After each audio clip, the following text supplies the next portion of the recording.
The story of room 714 began not with a crime, but with a simple unanswered question.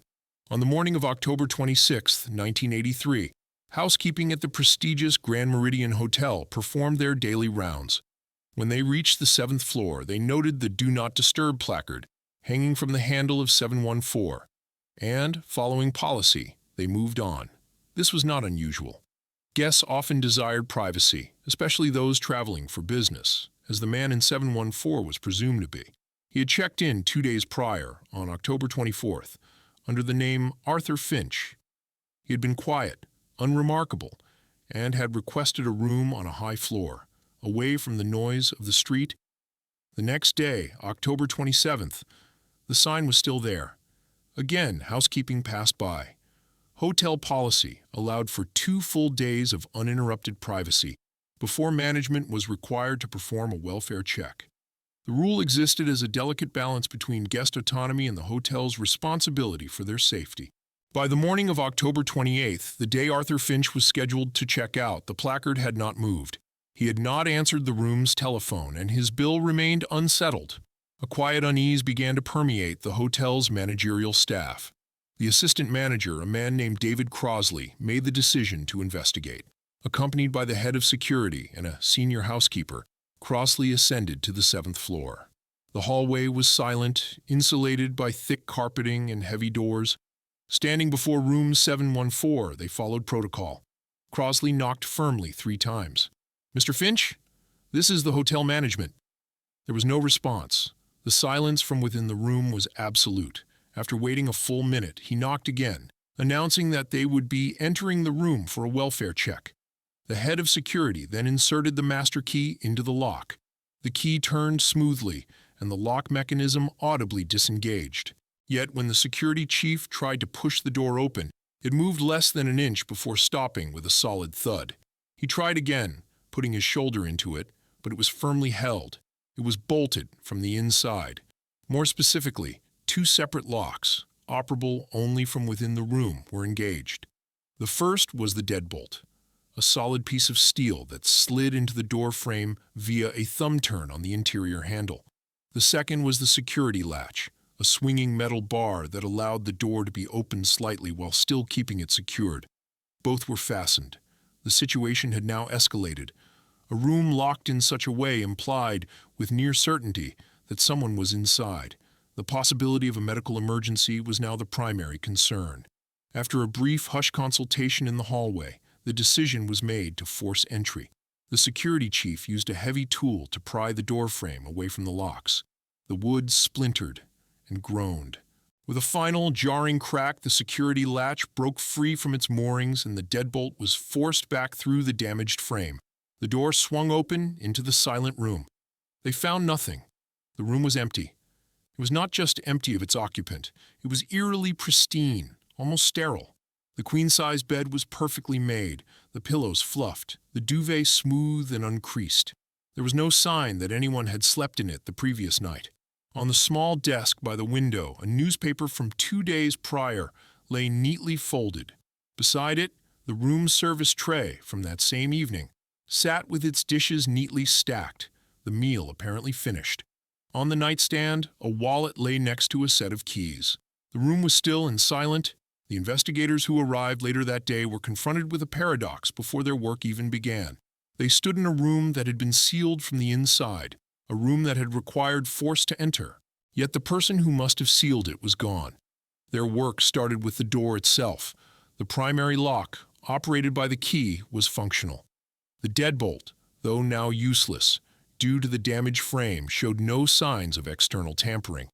Locksmiths, who were later consulted, confirmed that this type of thumb-turn deadbolt could not be manipulated from the outside without leaving significant and obvious damage to the door or lock cylinder, none of which was present.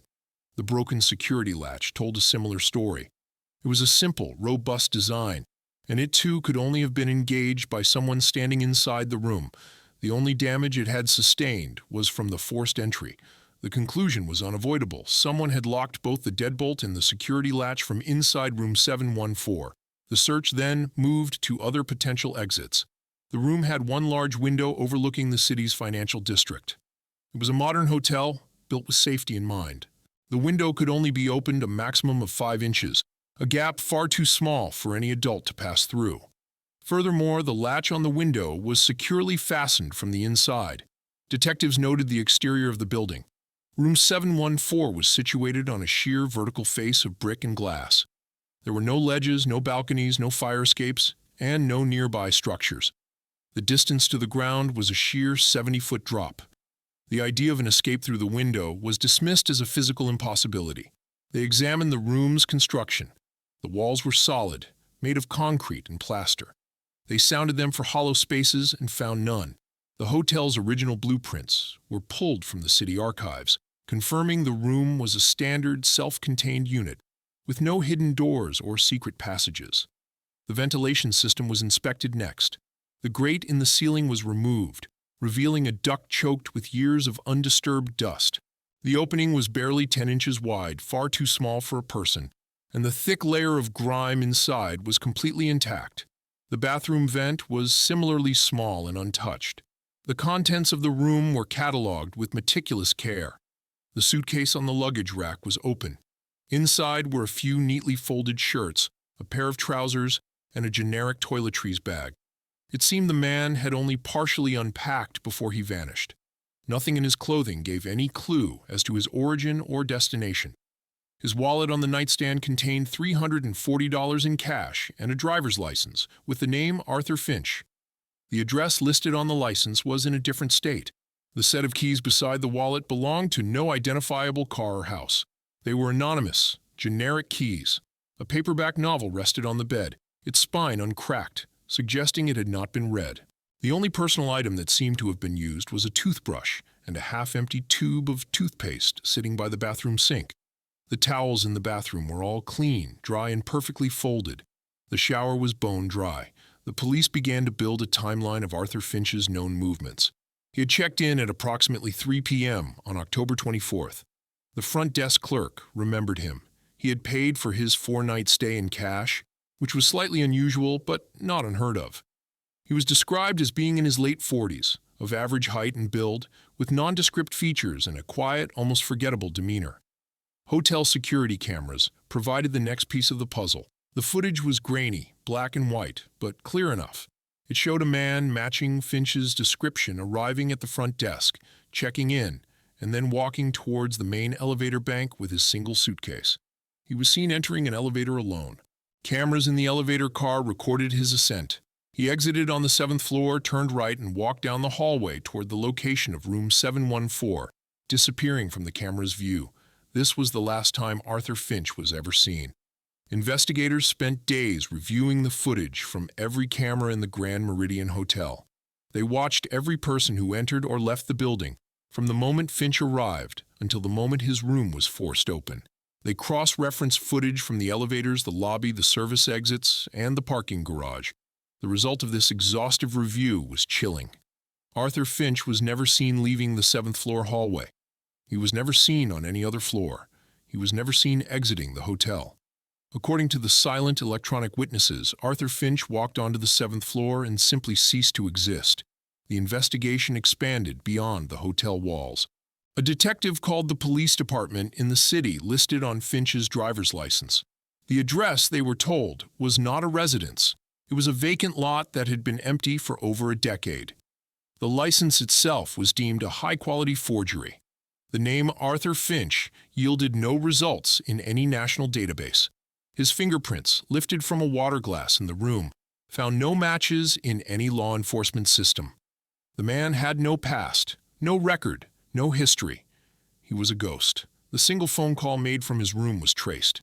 It had been placed on the first night of his stay at 8:12 p.m. and had lasted for only 47 seconds. The number led to a disconnected payphone in a bus station 3 states away. There was no way to know who, if anyone, had been on the other end. Witness interviews on the 7th floor proved fruitless. Housekeeping staff had only ever seen the Do Not Disturb sign. Other guests on the floor had not seen or heard anything unusual. The man in room 712 recalled hearing the television from 714 on the first night, but nothing after that. The hotel was well constructed, and sound did not travel easily between rooms.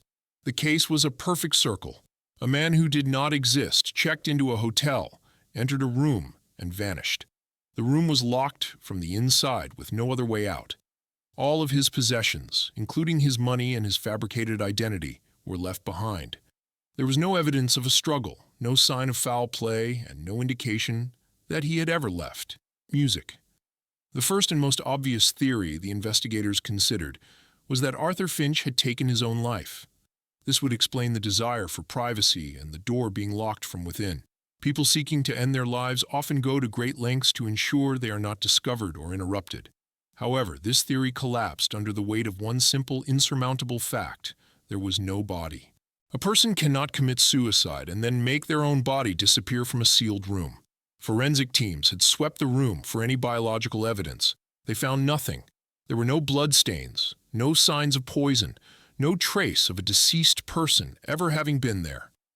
Furthermore, the room lacked any of the typical indicators of such an event. There was no note, no sign of emotional distress. His belongings were not in disarray.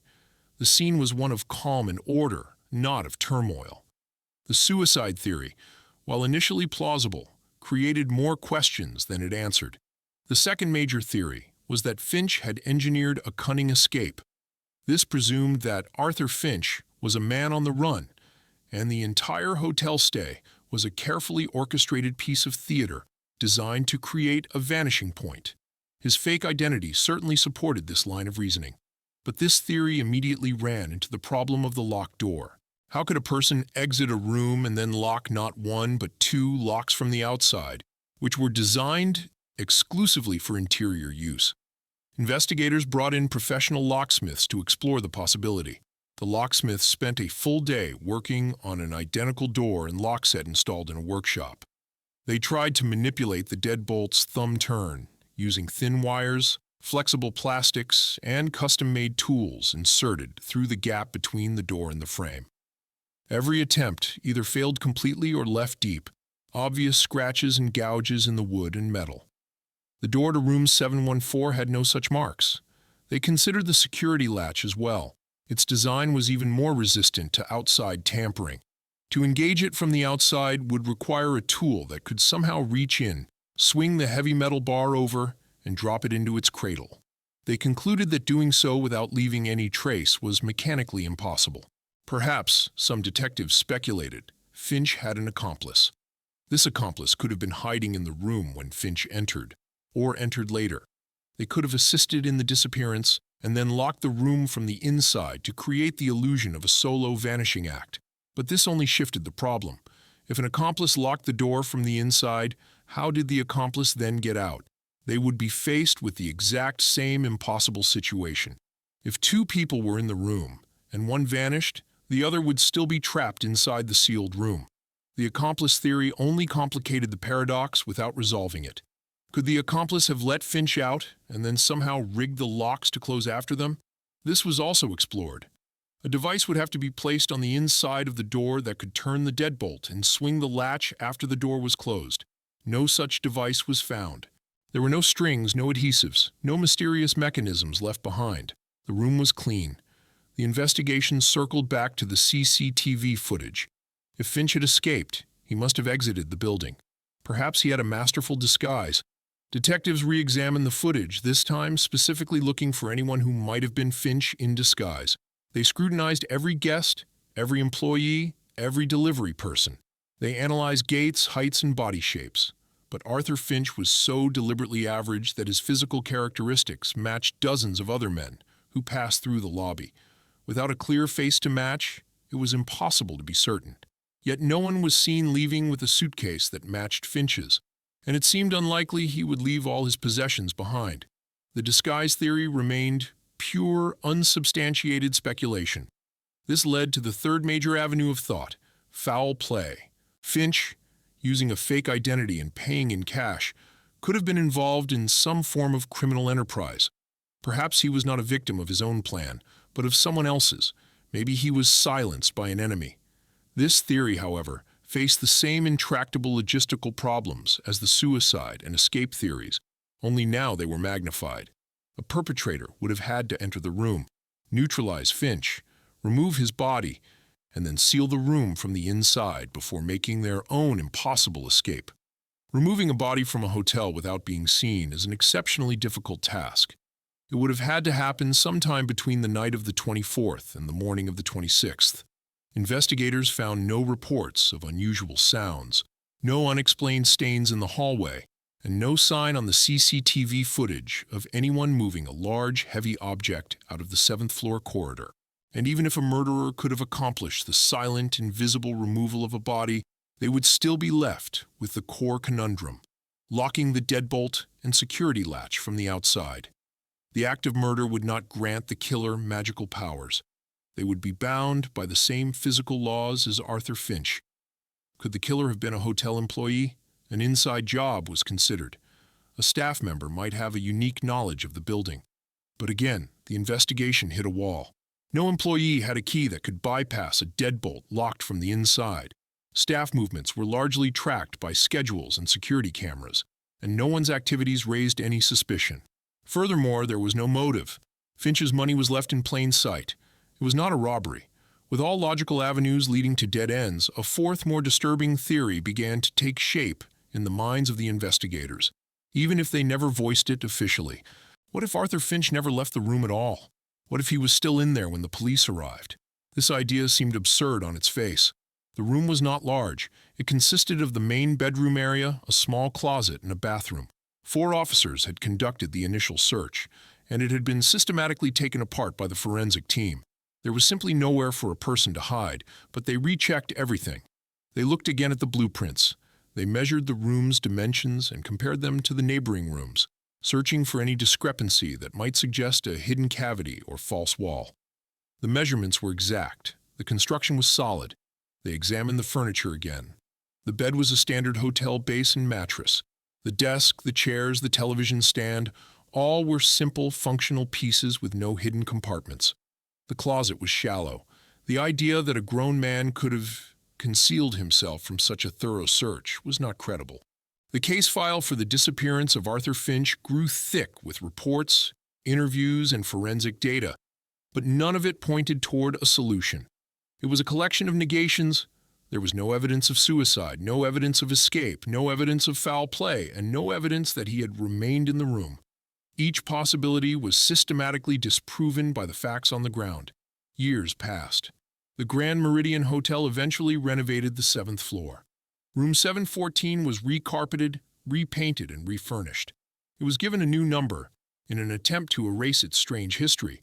But among the long-serving staff, the story was never forgotten. It became a piece of hotel folklore, a whispered tale about the guest who checked in and dissolved into thin air. The case remained open but inactive, a permanent question mark in the police department's records. The man known as Arthur Finch was never identified. No missing person report ever filed anywhere in the country matched his description. It was as if he had been created for the sole purpose of performing this impossible disappearance. The mystery endures because it is a direct assault on our understanding of physical space. A person is a physical object. They cannot pass through solid walls.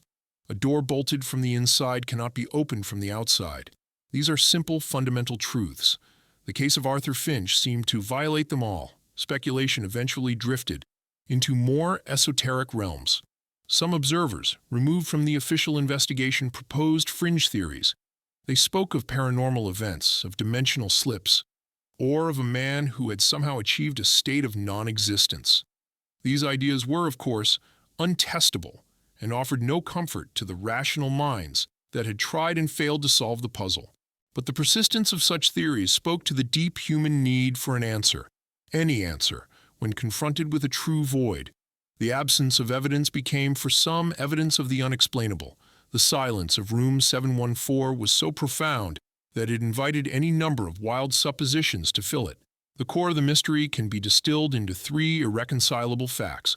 First, the hotel's surveillance system showed that Arthur Finch never left the 7th floor corridor. Second, his room was found to be locked and bolted from the inside.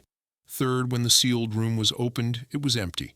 One of these 3 facts must be wrong, yet all were verified by the investigation. The camera footage was continuous and accounted for all exits. The state of the locks was witnessed by multiple hotel employees, and confirmed by experts. The emptiness of the room was the primary discovery that initiated the entire case. Could the cameras have been flawed? The hotel's system was closed circuit. Tampering would have required expert knowledge and physical access to the security room, which was always manned.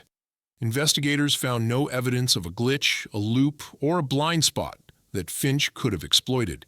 He would have had to somehow become invisible to a camera positioned in a well-lit, unobstructed hallway. Could the witnesses who found the door locked have been mistaken or lying? This would imply a conspiracy between the hotel manager, the head of security, and a housekeeper, all to cover up. What, exactly? They had no connection to Finch. Their actions were consistent with standard hotel procedure, and forcing the door caused expensive damage that the hotel would have preferred to avoid. There was no motive for them to fabricate the story of the locked door. This leaves only the last fact, that the room was empty. Was the search flawed? This is perhaps the most assailed point by amateur sleuths. But the search was not just a cursory glance. It was a professional forensic-level investigation. The room was small, and the number of places a person could hide was finite, and in this case, 0. To believe he was hiding in the room is to believe he could somehow make himself flat enough to slide under the carpet or small enough to fit inside a drawer. The puzzle of room 714 is not about finding a clever solution that everyone missed. It is about the complete and total failure of any clever solution to fit the known facts. Every logical path leads to a contradiction. Every theory requires one to ignore a piece of verified evidence. The man called Arthur Finch left behind a perfect mystery. His mundane appearance and quiet demeanor belied the extraordinary nature of his departure. He left no clues, no motives, and no answers. He simply left a locked, empty room, a silent monument to an event that should not have been possible. To this day, the fundamental questions remain. Who was Arthur Finch? Was he a victim, a mastermind, or something else entirely? How does a man vanish from a sealed room, leaving his money, his possessions, and his identity behind? And what truly happened behind the door of room 714 after he turned the deadbolt and slid the security latch into place? The answers, it seems, disappeared with him. What do you think really happened? Share your theory in the comments, and if you enjoy unresolved mysteries like this, like the video and subscribe for more.